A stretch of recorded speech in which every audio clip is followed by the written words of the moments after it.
The drawing-room had been arranged since Tuesday. Sir Clement Voss had overseen the placement of every chair himself, adjusting the angle of the settee twice, repositioning the chrysanthemums from the mantelpiece to the side table, and then back again. The curtains had been taken down and beaten. The silver had been polished until the footman's thumbs ached. Harriet's gown, the cream muslin with the seed-pearl bodice, had been pressed 3 times because Sir Clement had detected a crease near the hem that no one else could see, and because the detection of invisible creases was, by Friday morning, the only form of authority left to him. The Duke of Keld was expected at 11:30. He arrived at 20 minutes past, which meant that the final preparations, Louisa's gloves, Clara's posture, Harriet's breathing exercises beside the window, were interrupted by the sound of hooves on gravel while Clara was still adjusting her sash and Louisa was mouthing something to herself in the mirror above the hall table. Sir Clement, who had rehearsed his greeting 14 times and forgotten it entirely, opened the front door himself, which was incorrect, and then stood aside for the butler, who was already behind him and had been trying to get past for several seconds. The Duke stepped into the entrance hall of Voss House with the unhurried precision of a man who had done this before. He was tall and spare, dark-haired, with a face that gave nothing cheaply.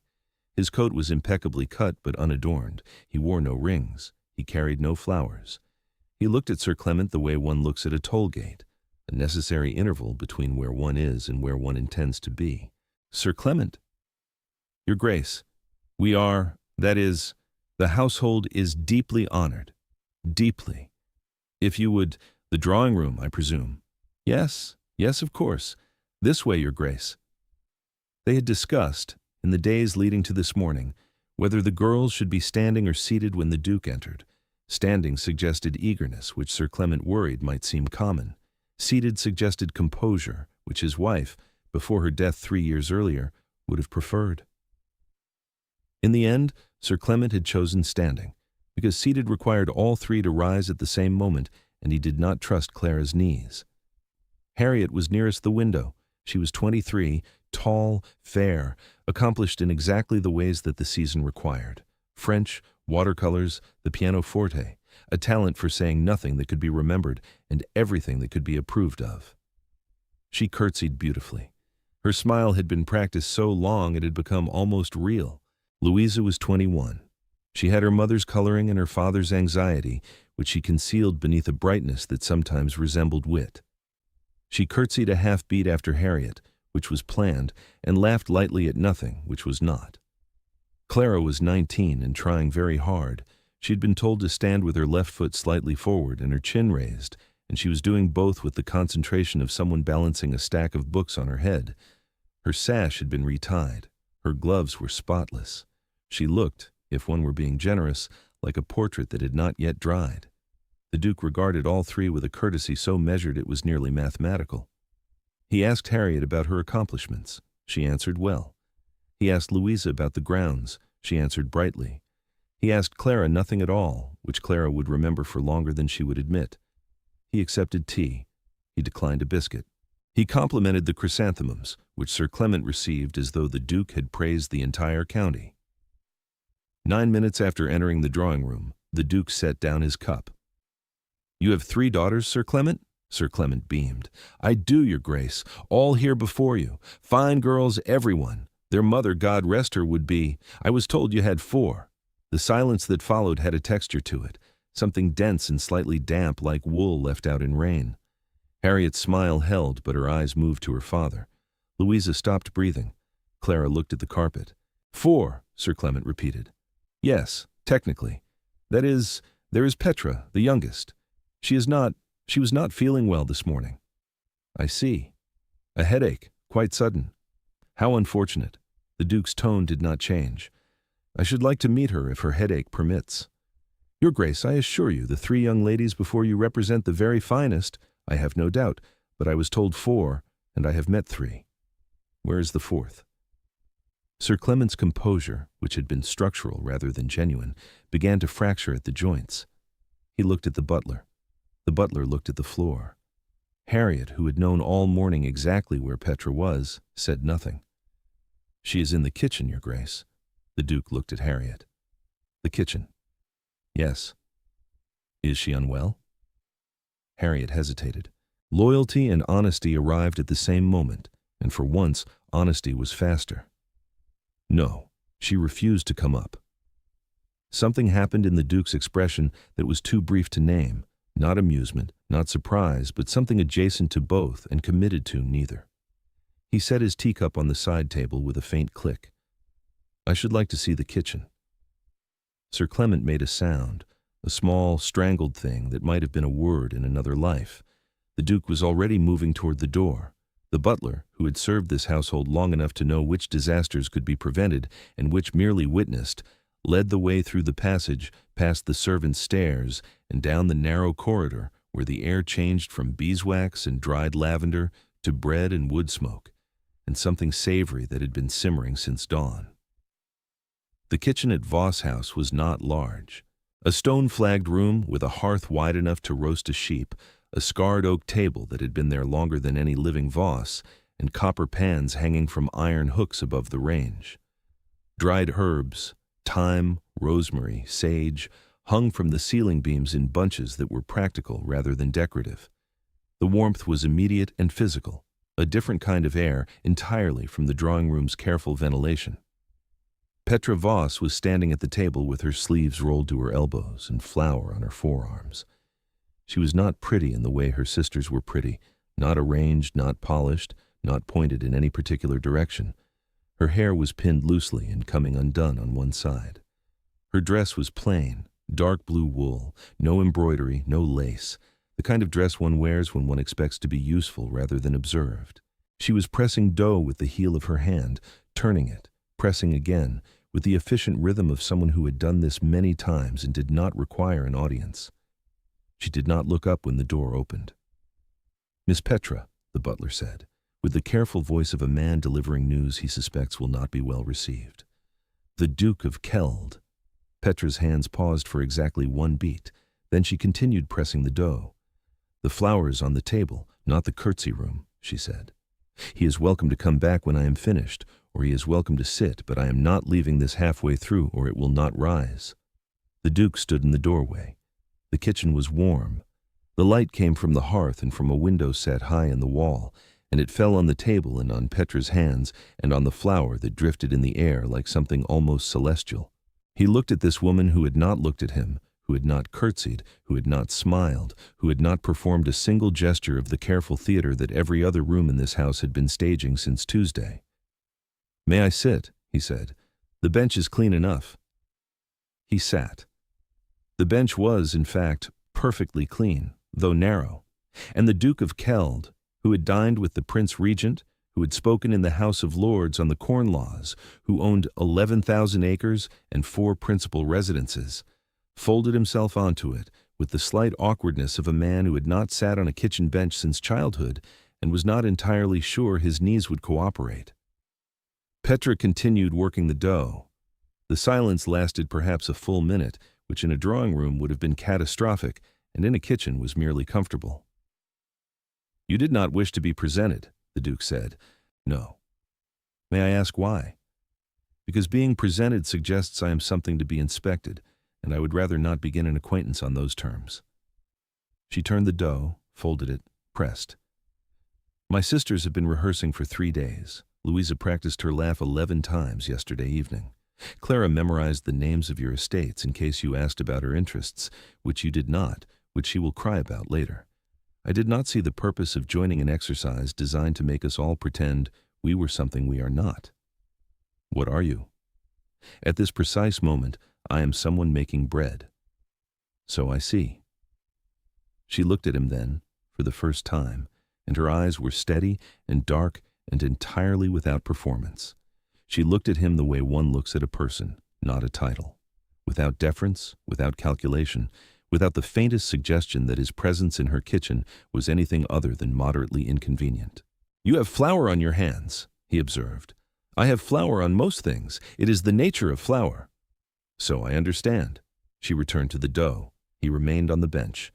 The cook, who had retreated to the scullery the moment the word Duke had been spoken, could be heard through the wall very pointedly, not listening. The Duke asked about the bread.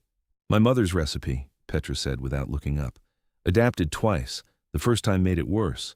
The second made it better than the original, which I think would have pleased her. She's no longer living? 3 years. Petra folded the dough, pressed, turned. She taught me in this kitchen.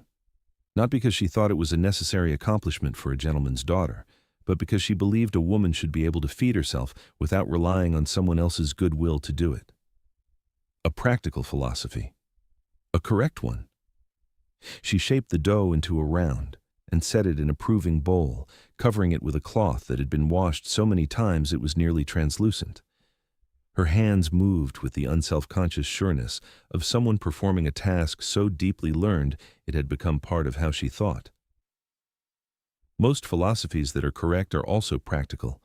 It is the impractical ones that tend to be wrong. He asked about the kitchen garden.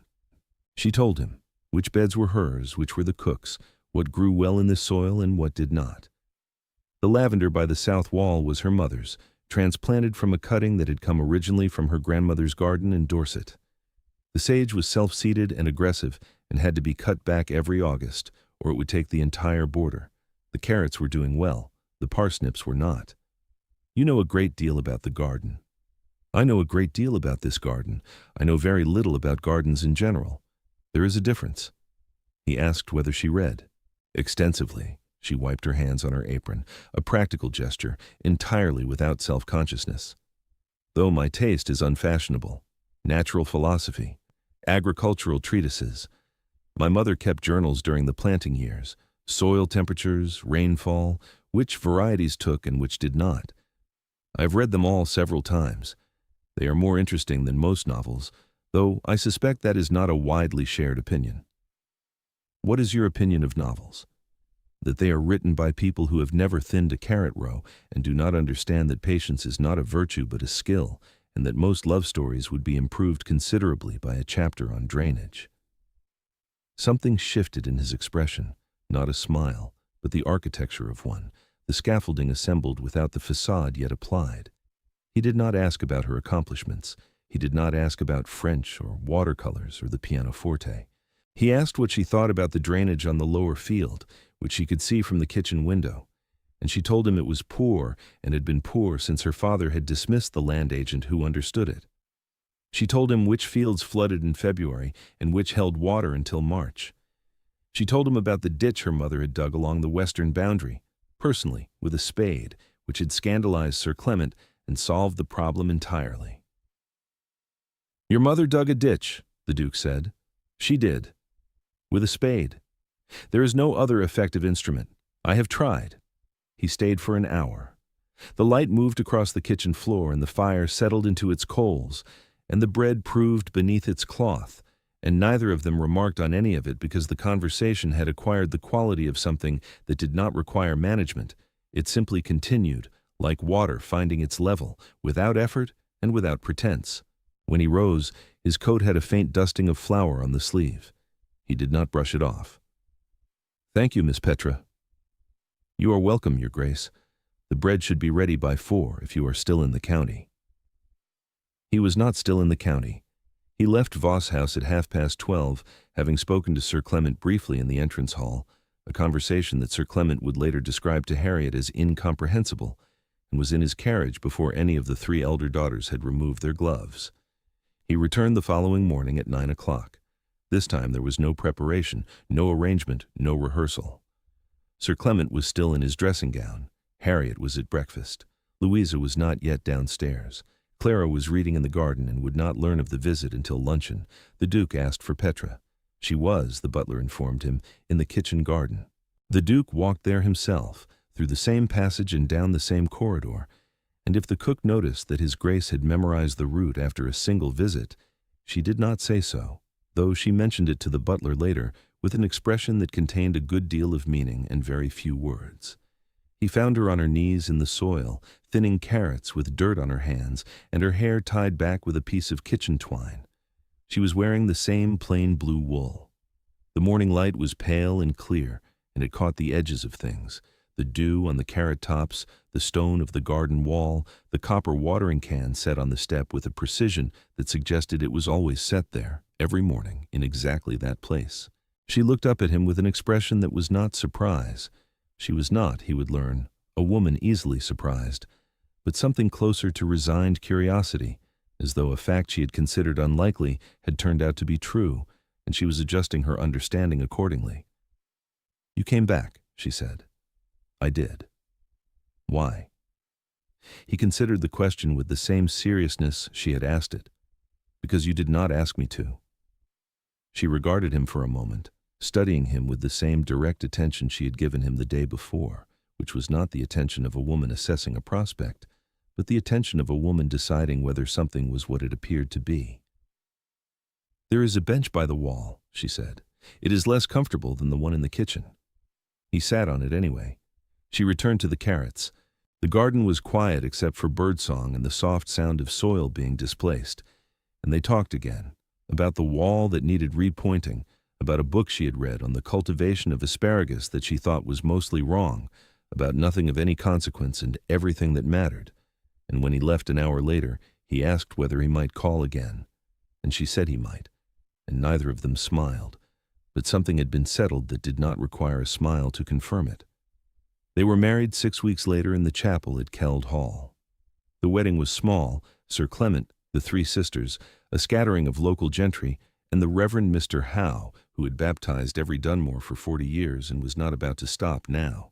Petra wore her mother's dress, taken in at the waist and left plain, no seed pearls, no new lace, because she said she would rather be married in something that meant something than something that merely cost something.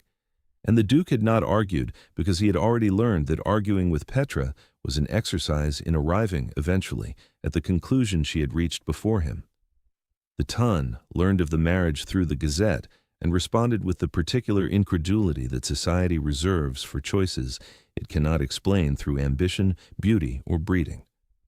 The Duke of Keld, whose bloodline could be traced to the conquest, whose income was reported at 9,000 a year, whose person was considered handsome, and whose disposition was considered cold, had married the 4th daughter of a Somerset baronet.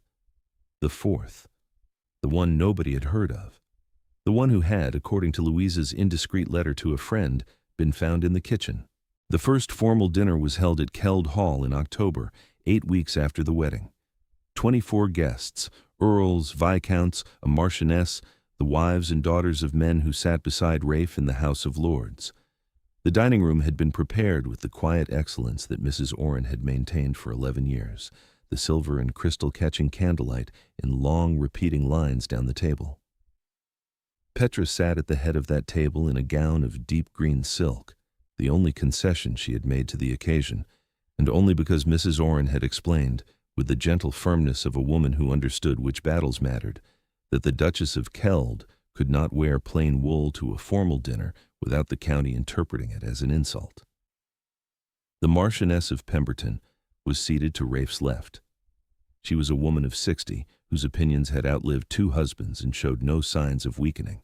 Midway through the second course, she turned to the Duke with the directness that her rank permitted and her temperament demanded. "You must satisfy my curiosity, Keld. Every drawing-room in London has discussed it. You had your pick of the season, Granville's daughter, the Ashwick girl, that Beaumont creature with the 40,000, and you chose a baronet's youngest who was found making bread. Why?" The table did not fall silent. It had never been loud, but something shifted in the quality of the attention. Forks paused, glances moved. 24 guests leaned imperceptibly toward the Duke's answer. Rafe set down his wineglass. He did not look at Petra. He looked at the Marchioness with an expression that was not defensive and not amused, but something more private than either, something that cost him to say aloud, which is how Petra knew he meant it. Because she was the only person in that house who did not pretend to be something she was not, and she was the only woman I had ever met who spoke to me as though I were a man and not a title. I have been spoken to as a title my entire life, Lady Pemberton. It is a particular kind of loneliness that I did not know I suffered from until it was absent. The Marchioness regarded him for a long moment, then she lifted her glass. "To the Duchess of Keld," she said, "who had the good sense to stay in the kitchen." 23 glasses rose. Petra, who had not blushed during the speech and did not blush now, inclined her head with exactly the composure that the moment required, and not 1 degree more. She caught Rafe's eye across the length of the table. He looked at her the way he had looked at her that first morning in the kitchen garden, as though he had found something he had not known he was looking for, and was still, quietly, astonished by it. The weeks after the dinner were not triumph. They were adjustment, which is slower and less dramatic and infinitely more real. Petra learned Keld Hall the way she had learned her father's kitchen garden, methodically, bed by bed, room by room. She met with Sable, the steward, each Tuesday morning, and he discovered within a fortnight that she understood drainage better than the previous 3 duchesses combined, and was not afraid to say so. She walked the tenant farms with Mrs. Orrin and learned their names, not the tenants' names, which were in the ledger, but the names of their children and their dogs and the particular grievances they carried about fences and water rights and the placement of a stile that had been in the wrong place since 1794. She did not perform. That was the thing the ton could not forgive and could not stop discussing. At her second London engagement, a supper at the Countess of Ashwick's, she was asked to play the pianoforte and declined without embarrassment. She was asked her opinion of a novel everyone was reading and said she had not read it because she had been reading about crop rotation, which produced a silence so complete that the Countess later described it to 3 separate friends as the most extraordinary moment of the entire season. The cruelty, when it came, was precise. It arrived at a card party in November hosted by Lady Forsyth, whose drawing room was known as the place where reputations were assessed, and, when necessary, reduced. Petra had been seated beside Mrs. Whitmore, the wife of a baronet from Gloucestershire, a woman whose politeness operated like a blade wrapped in muslin. "You must find all of this terribly overwhelming, Your Grace," Mrs. Whitmore said, her smile bright and measured. "Coming from such a intimate household, 4 daughters and no governess, I was told. One can only imagine the adjustment." "The adjustment has been considerable," Petra said evenly, "though not in the direction you mean." "Oh? I find that the manners here are more elaborate and less sincere than I am accustomed to. In Somerset, when someone wishes to insult you, they do so directly. I confess I prefer it." Mrs. Whitmore's smile held, but something behind it faltered. The momentary recognition of a woman who had walked into what she believed was an easy room and discovered the furniture rearranged. Lady Forsyth, who had been listening from the card table with the attentiveness of a woman who understood that the most interesting hands were not always dealt with cards, set down her glass. "Mrs. Whitmore, do let the Duchess alone. She has survived your drawing room. I believe she can survive anything." Petra inclined her head. She did not mention the exchange to Rafe. She did not need to, because Mrs. Orrin had already heard of it through the particular network of housekeepers and ladies' maids that operated beneath the ton like a river beneath a city, carrying everything that mattered and very little that did not. And Mrs. Orrin had mentioned it to Sable, who mentioned it to Rafe over the estate accounts the following Tuesday, with the careful indirectness of a steward who understood that some information was best delivered as though it were incidental. Rafe said nothing. But when the next London invitation arrived, a ball at the Forsyth residence, he attended with Petra at his side and danced with her first and last, and did not dance with anyone else, which was noted by everyone and interpreted correctly by most. Rafe watched this, his wife's absolute refusal to become someone she was not, with something that deepened month by month from admiration into need. He had married her because she had spoken to him plainly. He stayed married to her because she continued to, every day, without variation, without performance, without the faintest effort to be anything other than exactly what she was. "You could play the pianoforte," he said one evening in the library, where she was reading a treatise on soil composition, and he was pretending to read correspondence. "You told me you learned as a girl." "I can also stand on one foot, but I do not do that at supper parties either." The Countess was offended. The Countess was curious. Offense and curiosity wear similar expressions, but curiosity comes back for more. She turned a page. "She has already written to invite us again." He looked at her across the library. This woman who would not bend, would not soften her edges for company, would not say a thing she did not mean even when meaning it was inconvenient, and felt something that he had spent 32 years believing was not available to men like him. He had been raised to duty. Affection was a bonus, love was a word for novels. And yet, "Petra, I love you." She looked up from the treatise. Her expression did not change, but something behind it did, something that had been held carefully in reserve, like a lamp turned low, and was now, quietly, turned up. "I know," she said. "You have flour on your cuff again." He looked down. He did. The letters came, of course. Sir Clement wrote monthly, gratified, effusive, slightly incoherent letters that Petra answered with a brevity her father interpreted as affection, and which was, in fact, affection, though expressed in fewer words than he would have liked. Harriet married a viscount the following spring, a match that Sir Clement attributed entirely to the reflected prestige of Petra's marriage, which was partially true and which Petra did not comment on, because commenting would have required her to say something unkind about the viscount's intelligence, and she had decided early that unkindness about her sister's choices was a luxury she would not take.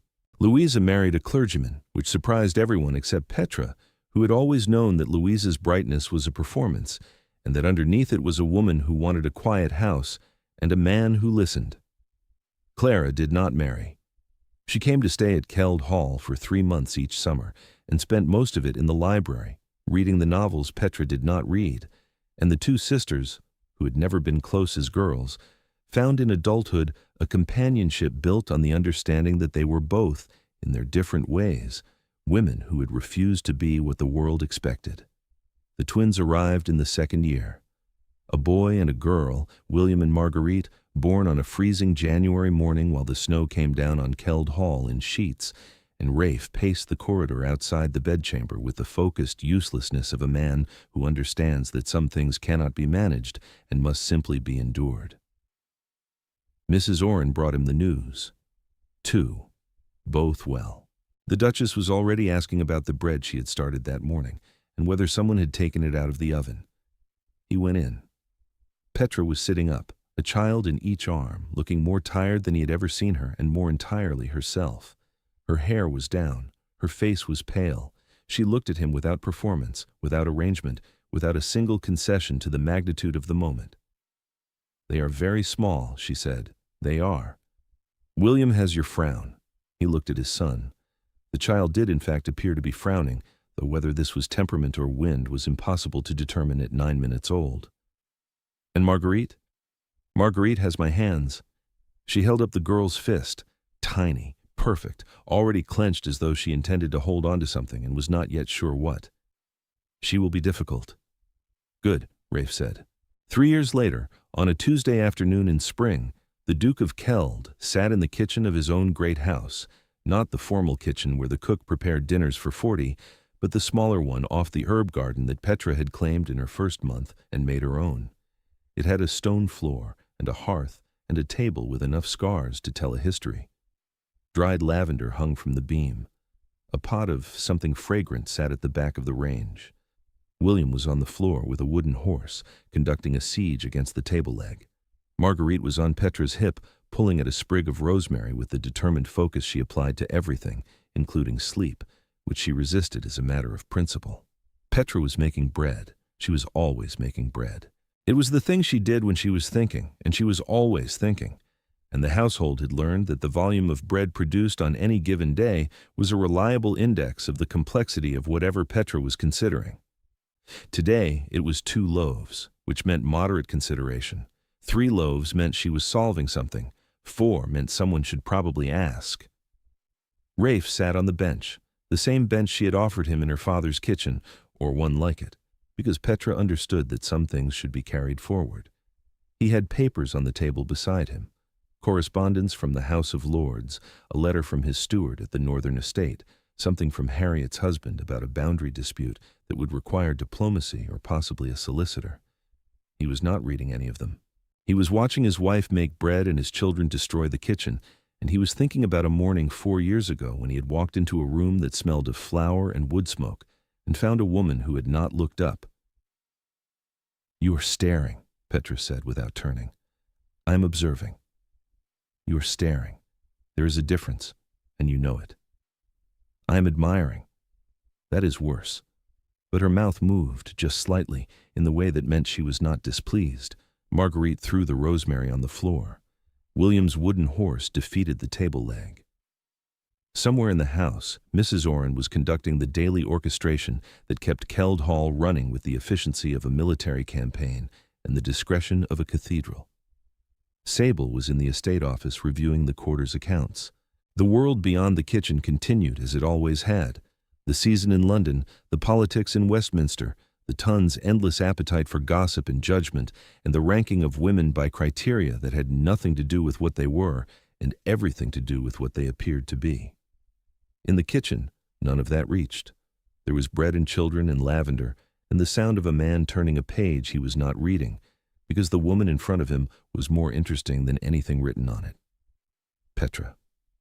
If you say something sentimental, I will put flour in your tea. He said nothing. He did not need to. She knew. She had known since the bench, since the first bench, in her father's kitchen, when he had sat down without being invited properly, and stayed without being asked and come back the next morning without being summoned. She had known what he was before he did, which was the way of things with Petra, who saw clearly and spoke plainly and did not pretend, ever, not for the Ton, not for a marchioness, not for the Duke of Keld. He was not a title in this kitchen. He was not Keld or Your Grace or the Duke. He was a man with flour on his cuff, and papers he was not reading, and children he could not control, and a wife who would put flour in his tea if he said something sentimental, and he had never in his life been happier. The bread rose, the children grew, the kitchen stayed. They arrive here, like someone who came to the wrong room and found exactly what they needed, whenever they are ready.